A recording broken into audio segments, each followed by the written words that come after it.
अगर आपको 100% स्कॉलरशिप मिल जाती है तो आपको कोई भी फी पे नहीं करनी। बाकी आपको जो मैंने एस्टिमेटेड अमाउंट बताई है, आपको सिर्फ वही खर्चा पे करना है और आप मूव कर सकते हैं इजीली और बहुत ही कम बजट में। और अगर आपने यही डॉक्यूमेंट्स अपने अपोस्टाइल करवाने हैं तो फिर आपका खर्चा कोई तकरीबन 20,000 के करीब होता है। यूनिवर्सिटीज में अप्लाई करने की फिनलैंड में कोई भी एप्लीकेशन फी नहीं है। वीजा अप्लाई करते हुए आपको किन किन चीजों का ख्याल रखना है, आपको कहाँ कहाँ पर अमाउंट पे करनी है, वो मैं आपको बता रही हूँ कि वीजा अप्लाई करने के लिए सबसे पहले आपको जो है वो अपना माइग्रेस फॉर्म फिल करना होता है।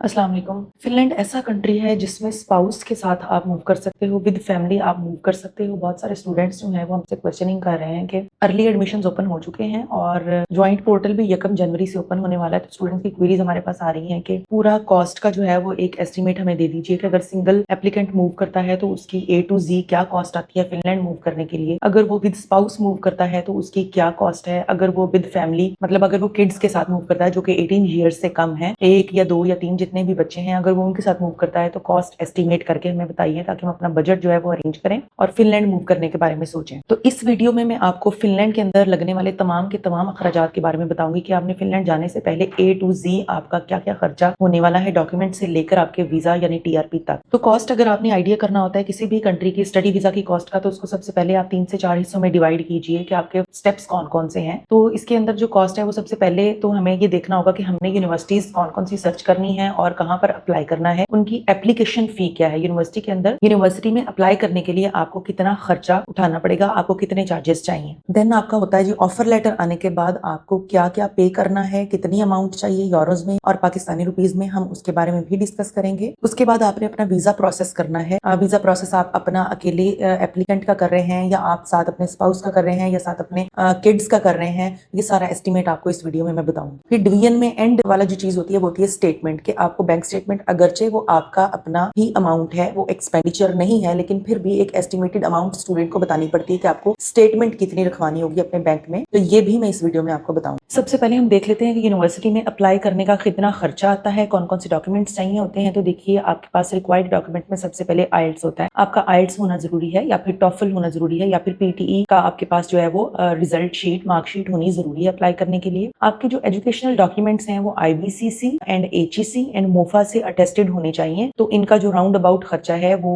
पाकिस्तानी रुपीज में तकरीबन 10,000 के करीब होता है। और अगर आपने यही डॉक्यूमेंट्स अपने अपोस्टाइल करवाने हैं तो फिर आपका खर्चा कोई तकरीबन 20,000 के करीब होता है। यूनिवर्सिटीज में अप्लाई करने की फिनलैंड में कोई भी एप्लीकेशन फी नहीं है। कोई बहुत ही कम इक्का दुक्का यूनिवर्सिटीज हैं जो एप्लीकेशन फी लेती हैं, इलेक्ट्रॉनिक एप्लीकेशन की फी लेती हैं। ज्यादातर यूनिवर्सिटीज फिनलैंड की इलेक्ट्रॉनिक एप्लीकेशन की कोई भी फी नहीं लेती। फिनलैंड में अप्लाई करने के लिए आपको जो एक एडिशनल खर्चा पड़ता है वो ये है कि आपको अपने डॉक्यूमेंट्स यानी उनकी जो कॉपीज हैं ओरिजिनल अटेस्टेड ठीक है करवानी है HEC और मोफा से, और उनको फिर आपने पार्सल करना होता है। हार्ड कॉपीज उसकी भेजनी होती है यूनिवर्सिटीज में, जिसका खर्चा तकरीबन आपको 10,000 पाकिस्तानी रुपीज आता है, यानी आप उनको DHL कराते हो। डिपेंड करता है कि आप कितनी यूनिवर्सिटीज को डॉक्यूमेंट्स भेज रहे हैं, 1 या 2, उस हिसाब से फिर आप इस खर्चा को अपने को मल्टीप्लाई कीजिए। उसके बाद आपको यूनिवर्सिटी से ऑफर लेटर आता है। तो जो ट्यूशन फी है वो उसकी एक रेंज में आपको बता देती हूँ, 7,000 से लेकर तकरीबन 12,000 यूरोज तक जो है वो पर ईयर फिनलैंड के अंदर यूनिवर्सिटी की फी होती है, ट्यूशन फी। अब फिनलैंड का जो प्लस पॉइंट है वो ये है कि फिनलैंड की यूनिवर्सिटी स्कॉलरशिप ऑफर करती हैं। आपको वहां पर फुल फी पे करने के चांसेस बहुत ही कम है। आपको 50% स्कॉलरशिप मिल सकता है, डिपेंड करता है आपके एकेडमिक बैकग्राउंड पे, आपके जबरदस्त लिखे हुए मोटिवेशन लेटर्स पे, आपके अच्छे दिए हुए इंटरव्यूज पे, आपके आइल्स के स्कोर्स पे। ठीक है, आपको 50% स्कॉलरशिप ऑफर हो सकता है, आपको 75% स्कॉलरशिप मिल सकता है, आपको 25% मिल सकता है, आपको इवन के 100% स्कॉलरशिप भी मिल सकता है। इसलिए हम जो ट्यूशन फी वाला एक्सपेंडिचर है वो एंड पे जाके कैलकुलेट करेंगे। अभी हम फिलहाल दूसरे खर्चों को देखते हैं जो कि नॉर्मली हर बंदे के होने वाले हैं जी। तो ऑफर लेटर के आते ही आपने एक चीज मेक श्योर कर लेनी है कि आपकी बैंक स्टेटमेंट जो है वो इनिशिएट पहले से ही हो चुकी हो। जब आपने अप्लाई करना स्टार्ट कर दिया, आपने अपनी बैंक स्टेटमेंट जो है वो मेंटेन करनी स्टार्ट कर देनी है। आपको जो मेन एप्लीकेंट है उसको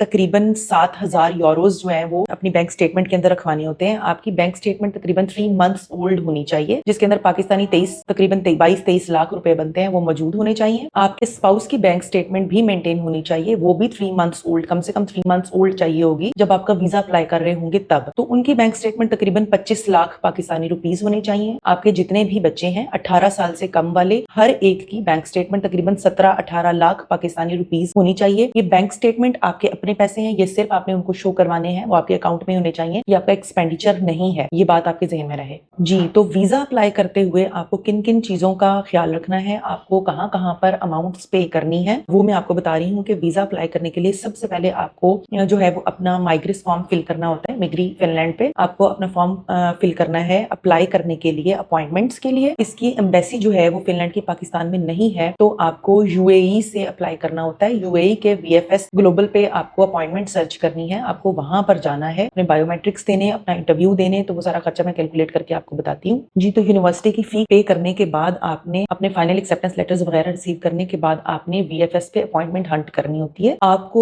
यूनाइटेड अरब एमिरेट्स की जो अपॉइंटमेंट है, यानी अबू धाबी में जो एम्बेसी है फिनलैंड की, वहां की अपॉइंटमेंट आपको वीएफएस ग्लोबल से मिलेगी। जो मेन एप्लीकेंट है उसकी वीएफएस की फी जो होती है, वो वीएफएस की अपॉइंटमेंट की जो फी है वो राउंड अबाउट 80 to 90 यूरोस है, ठीक है, जो कि पाकिस्तानी 27 से 30 हजार बनती है, वो पे करनी है। उसके बाद आपकी अपॉइंटमेंट कंफर्म हो जाती है। अपॉइंटमेंट की डेट पे आपने वहां यानी यूएई में पहुंचना है। तो यूएई में जाने के लिए वीएफएस ग्लोबल का पहला खर्चा, उसके बाद दूसरा जो है वो ये होती है अमाउंट कि आपने यूएई का वीजा अप्लाई करना है, जो तकरीबन पाकिस्तानी 50 से 55 हजार के दरमियान में पाकिस्तानी रुपीस जो है वो लगते हैं, तकरीबन 50 से 55 हजार यानी 177 यूरोस यूएई की वीजा फी है। उसके बाद आपको यूएई का टिकट चाहिए, जो तकरीबन 1,20,000 से स्टार्ट होकर समटाइम्स 1,80 तक रिटर्न टिकट या 2 लाख तक जो है वो रिटर्न टिकट आपको मिल जाता है। अब ये देखना होता है कि यूएई के अंदर आप जाके, दुबई में, अबू धाबी में आप जाके रहेंगे कहाँ पर। अगर तो आपके वहां पर रिलेटिव्स हैं जो आपको रिहाइश फ्री में दे सकते हैं, तो ये पैसे भी आपके बच जाएंगे। अगर वहां पर आपका कोई रिलेटिव नहीं है और आपको जाके अपनी अकोमोडेशन लेनी है, चाहे वो कोई होटल है या कोई आपको गेस्ट हाउस है, वो तकरीबन पाकिस्तानी तकरीबन 50 से 60 हजार, अगर आप 7 डेज का वहां पे स्टे करते हो तो पाकिस्तानी 50 से 60 हजार के अंदर आपको अकोमोडेशन मिल जाती है। 30-40 हजार आपके खाने पीने का लगाइए तो आपको जो है वो वहां तकरीबन पाकिस्तानी 1 लाख रुपए में आप वहां रह भी लेते हो, 1 हफ्ता 8 दिन, और उसके अलावा आप वहां पर खा पी भी आसानी से सकते हो। तो दूसरी अमाउंट आपकी ये हो गई। अब जो वीएफएस की मैंने आपको फी बताई है, यूएई की जो मैंने आपको वीजा फी बताई है, यूएई का जो रिटर्न टिकट बताया है, इसके अलावा वहां पर अकोमोडेशन और खाने पीने का बताया है, ये वो चीजें हैं जो आपके स्पाउस और आपके साथ जाने वाले आपके किड्स को भी पे करनी है, और उनका भी खर्चा आपने अपने हिसाब से कैलकुलेट कर लेना है। अब आपको वहां मूव करने से पहले अपनी ट्रैवल हेल्थ इंश्योरेंस चाहिए, जो आपने फिनिश एम्बेसी में जाके दिखानी है। तो ट्रैवल हेल्थ इंश्योरेंस जो है वो 2-3 कंपनीज हैं जिनकी हम रिकमेंड करते हैं। सबसे पहले नंबर पे स्विस केयर हो गई, उसके बाद यूनाइटेड है, उसके बाद यूनिवर्सल है। इन तीनों से आप जो है वो अपनी ट्रैवल हेल्थ इंश्योरेंस करवा सकते हैं। मेक श्योर करना है कि 30,000 यूरो की कवरेज वाली आपकी पूरे शेंजन एरिया को कवर करती हुई ट्रैवल हेल्थ इंश्योरेंस हो। पाकिस्तानी तकरीबन 25 से 30 हजार के दरमियान में ये बन जाती है। उसके बाद आप जाके वहां पर एम्बेसी विजिट करते हो तो आपको अपनी टीआरपी फी, यानी कि आपका जो टीआरपी कार्ड आपको रिसीव होना है, फिनलैंड का वीजा भी आप ले सकते हो, डी टाइप वीजा भी, अगर आपको बहुत अर्जेंसी है जाने के लिए, उसकी फी 95 यूरोस है, ठीक है। लेकिन आपको डी टाइप वीजा लेने की जरूरत तब नहीं होती जब आप बहुत ज्यादा अर्जेंसी में होते हैं, आपको डायरेक्ट टीआरपी ही अप्लाई करना है। तो जो टीआरपी है उसकी फी 350 यूरोस है, तकरीबन पाकिस्तानी 1,05,000 रुपए। अब आप 6 से 7 दिन या 8 दिन का वहां पर विजिट करके वापस आ सकते हैं अपने कंट्री में। कुछ लोग पूछते हैं कि क्या हम वहीं पर स्टे करें, हमारे लिए ये बेटर होगा, कम खर्चा इसमें होगा या वापस आने में होगा। देखिए, अगर आपके पास तो फ्री अकोमोडेशन है तो आप वहां पर स्टे कर सकते हैं। अगर आपने पेड अकोमोडेशन ली हुई है, आप खा पी भी अपने पैसों से रहे हो, तो आपको डेफिनेटली वापस आना चाहिए। और सबसे अच्छी बात जो है वो आपको टीआरपी थ्रू कोरियर सर्विसेज भी रिसीव हो सकती है, या आप दुबई में मौजूद अपने किसी रिलेटिव को भी भेज सकते हैं अथॉरिटी लेटर देकर कि वो आपका टीआरपी जो है वो रिसीव कर सके। अब कोरियर सर्विसेज के जो चार्जेस होते हैं वो तकरीबन 35 यूरो हैं। आप जहां पर भी हैं आपको थ्रू कोरियर सर्विसेज आपका टीआरपी रिसीव हो जाएगा, यानी पाकिस्तान में डेफिनेटली। तो उसके आपको 35 यूरोस जो है वो पे करने पड़ते हैं। टोटल ओवरऑल खर्चा जो है वो मैं एक दफा फिर से समराइज कर देती हूँ, जो कि नॉर्मली हर कैंडिडेट को पे करना है ट्यूशन फी से हट के। तकरीबन 10 से 20 हजार यूरोस आपके अपने डॉक्यूमेंट्स की अटेस्टेशन अपोस्टाइल पे लगेंगे। डॉक्यूमेंट्स आप अगर यूनिवर्सिटी को भेज रहे हो, यानी कुछ यूनिवर्सिटीज होती हैं डिमांड करती हैं कि कॉपीज को भी आप ओरिजिनल अटेस्ट करवा के हमें थ्रू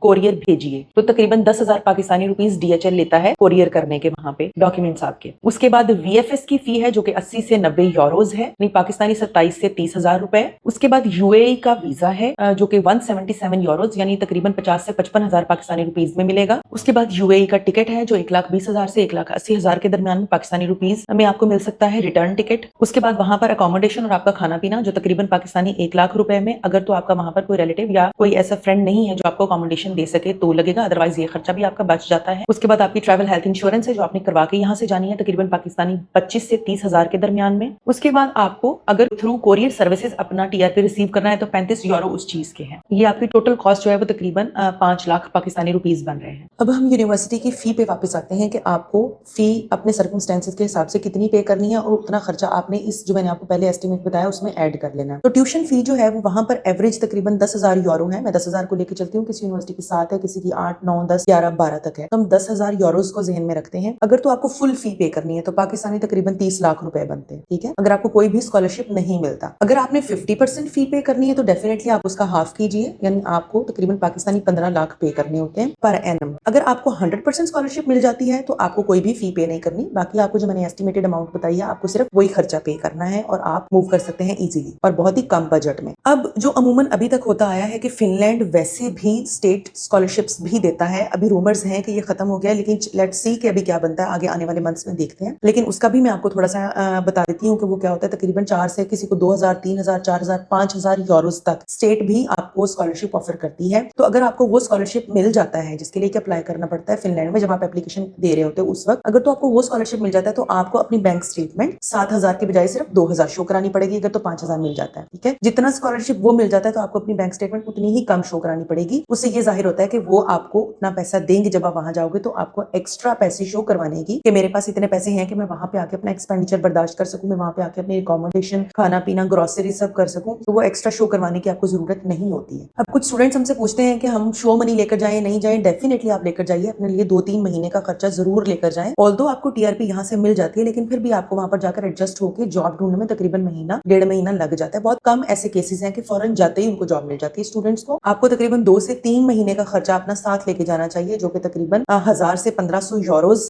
बनते हैं। वो आपको अपना साथ लेके जाना चाहिए ताकि वहां जाके आपको कोई इश्यूज ना फेस करने पड़े। बाकी जॉब का सिनेरियो बहुत अच्छा है। बहुत सारे स्टूडेंट्स बताते हैं कि जॉब मिल जाती है इजीली। जितना लोगों ने डराया हुआ है कि लैंग्वेज बैरियर है, जॉब नहीं मिलता, ये वो लैंग्वेज बैरियर डेफिनेटली हर जगह होता है, लेकिन इतना भी नहीं होता कि आप कम्युनिकेट ही ना कर सके। आखिर आपने जो इंटरनेशनल लैंग्वेज है उसका तो आपने कोर्स किया ही हुआ है। डेफिनेटली आइल्स उसके बिना तो आपको एडमिशन नहीं मिलेगा। तो वो बहुत होता है आपके काम करने के लिए और आपकी अर्निंग के लिए, और आपका वहां पर गुजारा अच्छा होता है। आप अपनी फी भी मैनेज करते हो, आप ग्रोसरीज करते हो, आप खाते पीते हो, इसमें कोई भी इशू नहीं है। तो ये थी एक वीडियो जिसके ऊपर मैंने आपको एक मुकम्मल जो है वो एस्टिमेट बता दिया है कि आपका क्या क्या खर्चा आने वाला है। अकेले आप जाते हो तब, विद स्पाउस जाते हो तब, विद फैमिली जाते हो तब। ट्यूशन फी भी एंड पे मैंने आपको एस्टिमेट उसका एक बता दिया कैलकुलेट करके। ये इस हिसाब से आप अपने जो है वो केस को, अपने बजट को फाइनलाइज कर सकते हैं। Thank you.